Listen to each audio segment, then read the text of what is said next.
I don't know, can we finally say it? Can we finally make the announcement that Henry Cavill is going to be getting the credit and the attention that the man deserves? I mean, yes, he was Superman for one of the dumbest people in Hollywood. He was handed absolute crap and surrounded with morons. Remember, this guy had to act opposite Ezra Miller and Gal Gadot and try to make them look good. Yeah, he got a really good Batman. Okay, like out of the Trinity, at least Zack Snyder got 2 out of the 3 pretty decently, even though I remember him catching 7 shades of crap for Batfleck, but in the grand scheme of things, not a bad choice. Okay, you nailed Batman, you nailed Superman, but unfortunately you couldn't nail a script. But moving forward, I mean, for as much as a lot of people don't want to admit it, Highlander, one of those movies, okay, you know, that classic, it's one of those very rare exceptions where if it did get a modern remake for the modern audiences, it could actually be good. It's kind of like Logan's Run.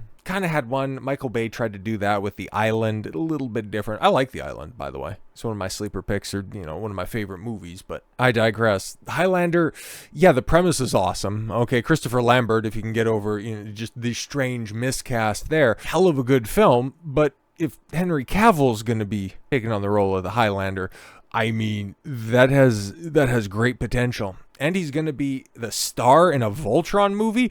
Like, yo, he's every Gen Xer's daydream right now. And finally, okay, and if Barbara Broccoli could get her head out of her ass for just 10 seconds, give the man the role of James Bond, okay? Not everybody has to have a Methuselaic run, okay? They don't have to have the Roger Moore or Sean Connery run. They can just go. Like, okay, the guy who's right behind me, okay, Daniel Craig. I like Skyfall. It's fine. Casino Royale is like an exceptional movie, but I know you've heard all of this stuff before.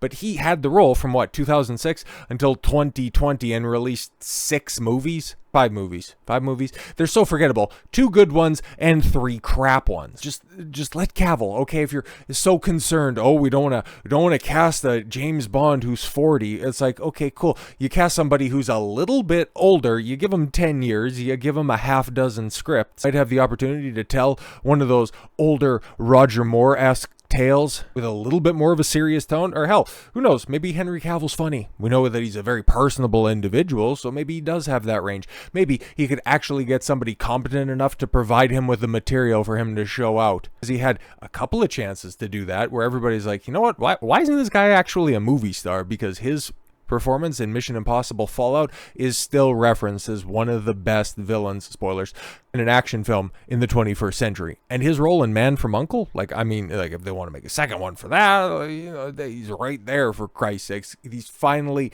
getting some breaks, and he's finally getting the role that he was destined for, because now it's confirmed, it's official. No longer speculation, no more kicking the can down the road. To celebrate some Warhammer news, I decided to make a pilgrimage to the very first place I bought Warhammer models over 30 years ago, the little shop on my home island of Jersey.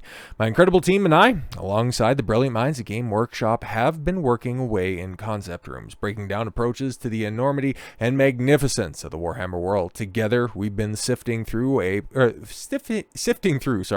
the plethora of incredible characters and poring over old tomes and texts. Our combined efforts have led us to the fantastic place to start our universe, which has been agreed upon by those on high at both Amazon and Games Workshop. That starting place shall, for now, remain a secret. Watch this space, though. More to come in time. It's happening. It's actually gonna happen, guys. The Warhammer universe, starring and led by Henry Cavill, is reality, has been confirmed. Both sides agree on it. Deadline and all of the rags are reporting on it. So now it went from being, potentially canceled. Oh, Henry's walking away because he's not exactly that happy with the female custodies and the fact that Games Workshop is so pliable they can go ahead and grab their ankles for female space marines all in due time. No. He's in the driver's seat on this one. This right here, this is a make or break project, and I think I'm not alone in saying I'm rooting for the guy. I don't know much about Warhammer. This is a damn good incentive to get immersed in some of the lore. So Warhammer 40k TV series with Henry Cavill in development at Amazon under deal with Games Workshop. Let's see if there's any more information. Exactly 2 years after Amazon MGM Studios acquired global rights to the Warhammer 40k game and Games Workshop, from Games Workshop, my bad. for Henry Cavill to star in and executive produce a cinematic universe. There has been movement on the project. The first piece of the potential franchise, the TV series, is now officially in development at the studio. According to sources, a mini room was assembled to hone in on creative direction for the Warhammer universe. And yeah, we've heard that for a while. It's mostly centered around, they can't figure anything out and Amazon doesn't want to answer any of their calls, so what's ultimately going to end up happening? Are they just going to try to ride this out? Because they needed to. I think it was Arch who ended up putting out these scoops saying that there had to be something. They had to agree on something by the end of the year, otherwise the project was just going to be scattered to the four corners of the wind. But obviously, we've diverged off of the bad timeline, and we might actually get something good coming out of Amazon. And perhaps that'll wash away the stench. And I'm wondering right here, because finally we got confirmation that Rings of Power Season 3 is going to be a thing. Even though we knew it was commissioned for 5 seasons, but you take a look at those dwindling ratings, okay? This is the most expensive TV series in history. Something that was so goddamn easy, bro. You have the legendary work of J.R.R. Tolkien. You have, it may sound small, it may sound simplistic, but you have all of the appendices to work off of, which basically gives you a license, depending on how you do it, the first, the second, and parts of the third age. Like, you can go ahead and do everything that you want. And you came out with Rings of Power, which might actually end up not being the worst Lord of the Rings adjacent project this year, because at the end of the week you get War of the Rohirrim, which is just so disappointing on a multitude of levels, but I digress. We'll talk about that at a later day. But talking about Amazon burning money, okay, and then just to compare and contrast that with what could potentially happen with Cavill and Warhammer, as opposed to this vanity project where you just go and throw stacks of hundreds on a big bonfire. Showrunners for the Rings of Power, Amazon's billion-dollar bomb, have announced that despite sagging ratings in the second season, Lord of the Rings show will return for season 3. I wonder, right? Because we haven't had the grandiose announcement, okay? This was just, I think, from an interview or something. Yeah, J.D. Payne, Patrick McKay confirmed season 3 of Tolkien's Lord of the Rings adaptation will move forward, and that they're already working on it. So yeah, we haven't gotten the big announcement or anything like that, but you would think with as terrible the ratings were for this one, 60% of your audience dropping off 60% from the series premiere to the series 1 finale. And then from the Series 1 finale to the Season 2 debut, you had a 60% drop off on that. And I didn't even see the numbers for the finale, the hilarious finale of Season 2. So you would think, in order to drum up any kind of enthusiasm, they'd make the big announcement that, hey, you guys remember the Lord of the Rings? You remember the Peter Jackson movies, the movies that came out in the early 2000s? Because we can't quite directly reference anything, but we could just lift lines wholesale from the Lord of the Rings and Harry Potter. Do you remember how PJ he filmed all of his movies back to back to back? Like, we're actually going to do that with seasons 3, 4, and 5, and that's going to make for such a smoother, much more cost-effective episode count seasons. It's going to be great. It's going to be more continuity, and it's going to be wonderful. We're working on it right now. You would imagine that maybe they'd come out with some big statement like that, or potentially, I don't know, maybe they are working on a shorter season. Maybe they are, nose to the grindstone so they can get something out there so there isn't such a long gap in content, because that's what we're running into when it comes to these premier television shows. Not to say that, the quality of Rings of Power is there, but when it comes to production values, very much falls into that category. You can't go 2 years at a time. You've seen that from a multitude of different franchises. House of the Dragon Season 1 to Season 2, there was a drop-off. It wasn't quite as significant as the Lord of the Rings, Rings of Power one was, but it was there. It was there, and the fact that, that season ended with such a bitter taste in a bunch of people's mouths, you have to sit on that for 2 years. Maybe the turnaround has got to pick up. There's not going to be too many excuses this time around, though. You can't plausibly blame COVID or the writer strikes this time around. Okay, so yeah, if it is a year and a half, that's a little bit better. It should be a year, because that's the way that audiences are still conditioned for, expecting a yearly show to come around. Oh, guess what? Every year you get a season per year. That's the way that we've been trained growing up, and still through adolescence and adulthood, that's how things used to go. And especially in the era of streaming services where those things require content and churn all the time, you have to get your name in the cycle in order for it to survive. So yeah, these hacks were over at Screen Rant and said, oh yeah, we're working on it right now. It's going to be good. It's going to be really good. We're excited. It's going to be awesome. Oh great. What are you guys going to claim this time around? It's going to be more faithful to the lore than Season 2 was, as opposed to Season 1. There's going to be even even bigger battles. It's like, bro, it really doesn't much matter, but it really does underscore the difference. And the reason why, even though it's Amazon, I do have a little bit more hope for Henry Cavill's Warhammer universe than I do for anything that they're doing with Tolkien, because the duo, Payne and McKay here,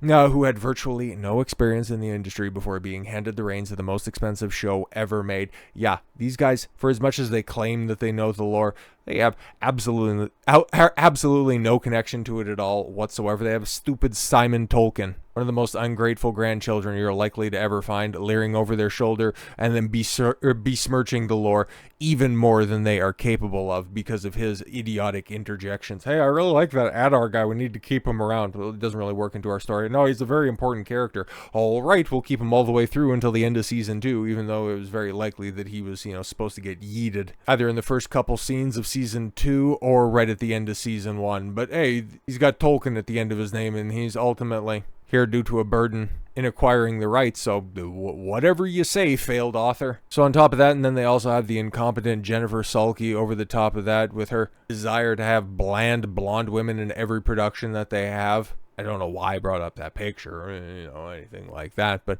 unlike how Kathleen Kennedy always wants to insert bland British brunettes into all of her productions over there and call it Star Wars, Jennifer Sulky has a tendency to do that with anything that she touches over at Amazon, overseeing the likes of Wheel of Time and other high-budget failures. So if she stays out, okay, and we don't know specifically who is working with Henry in the small writer's room, pray to God that it's him and a bunch of other like-minded people, and we might actually get something faithful, because last year, it really looked like, okay, the talk of the town and the taste that was going to be made was going to be game and video game adaptations, tabletop, and, the traditional digital variety. But we've seen what has come out, and oh boy, that's kind of put a souring on those prospects. And all it's going to take is just a run of decent to above average content, and well, hopefully this is in the latter camp. Going back to the story, the timing is not a coincidence. Its annual financial report filed in July, Games Workshop noted the company and Amazon had until December of 2024 to mutually agree upon the creative guidelines for the films and television series to be developed by Amazon, the streamer to retain the rights originally acquired in December of 2022 and extend for another 12 months a year later. And yeah, back in December of 2022, that's when he had Henry first come out and say, hey, I'm working with Amazon and Games Workshop for a 40K universe. Y'all are excited, right? And it's just like, yeah, for sure. It's like, can we get any more information? Just gotta wait a couple of years. We'll eventually get back to you. It's like, what's happening? Cavill teased the new phase of the Warhammer 40K screen adaptation, which has been a passion project for him on Instagram. We already read that, so we need not go back over it. Warhammer 40K is set in the far future, yes, in the 41st century, if you will, where humanity stands at the edge of what might be its brightest future or its darkest age. And yeah, it's impossible to really pin down what he's going to be adapting. There's a couple of ideas and a few storylines that have been thrown out there, but until we hear anything specifically from Henry or from his writer's room, it is futile to speculate. But at this point in time, knowing how faithful he has been in past projects to the source material, just take a look at the reason why he walked away from The Witcher.